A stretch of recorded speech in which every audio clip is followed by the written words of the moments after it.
రీసెంట్‌గా మొన్న July 23, 2024న government of India ఏదైతే బడ్జెట్‌లో టాక్స్ చేంజెస్‌ని అనౌన్స్ చేసిందో, దాంట్లో బాగా బజ్ క్రియేట్ చేసిన ఒక స్టేట్మెంట్ ఏంటి అంటే, రియల్ ఎస్టేట్ ప్రాపర్టీ మీద ఇండెక్సేషన్ అనే బెనిఫిట్‌ని మేము స్క్రాప్ చేయాలనుకుంటున్నాం అనేది ఏదైతే స్టేట్మెంట్ పాస్ చేసిందో, అది చాలా బజ్ క్రియేట్ అయిందండి.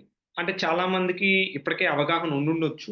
సో, ఒకవేళ అవగాహన లేకపోతే గనక ఈ వీడియో కింద డిస్క్రిప్షన్‌లో అసల ఆ ఇండెక్సేషన్ అంటే ఏంటి? ఇండెక్సేషన్ వల్ల ఉండటం వల్ల లాభం ఏంటి? తీసేయటం వల్ల వచ్చే నష్టం ఏంటి? ఎవరికి లాభం? ఎవరికి నష్టం? అనే ఒక వీడియో ఆల్రెడీ షేర్ చేయటం జరిగిందండి. ఈ కింద లింక్ మీరు క్లిక్ చేస్తే గనక ఆ కంప్లీట్ వీడియో మీరు వాచ్ చేయొచ్చు. సో, ఇప్పుడు మళ్ళీ ఈ వీడియో ఏంటి అంటే 6థ్ ఆగస్ట్ 2024న అంటే లేటెస్ట్‌గా ఏదైతే ఈ ప్రపోజల్ పెట్టిందో గవర్నమెంట్ ఆఫ్ ఇండియా, దానికి ఒక పెద్ద రిలీఫ్ న్యూస్ అని చెప్పొచ్చనమాట. అంటే now that has been removed. అంటే జులై 23, 2024 తర్వాత ఏవైతే ట్రాన్సాక్షన్స్ మనం చేస్తామో, ఆ ట్రాన్సాక్షన్స్ మీద మాత్రమే ఇండెక్సేషన్ అనే బెనిఫిట్ ఉండదు. సో, మరి ఏం జరగబోతుంది ఇప్పుడు అంటే సింపుల్ అండి.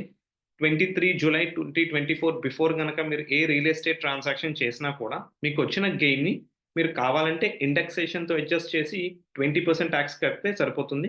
ఆర్ స్ట్రెయిట్ అవే మీకొచ్చిన గెయిన్ మీద 12.5% టాక్స్ పే చేస్తే సరిపోతుంది. ఆర్ ఈ రెండిట్లో ఏది మీకు తక్కువ అని మీ ఆడిటర్ చెప్తారో అది పే చేసినా కూడా సరిపోతుంది. నిజంగా ఇది చాలా పెద్ద రిలీఫ్ అండి. సో, ఒకవేళ మీకిది నిజంగా రిలీఫ్ అని అనిపిస్తే గనక కామెంట్ సెక్షన్‌లో యెస్ అని పింగ్ చేయండి. హోప్ ఈ వీడియోలో షేర్ చేసిన కంటెంట్ మీకు ఉపయోగపడుతుందనుకుంటున్నా. కీప్ వాచింగ్ మన వీవెల్. Thank you.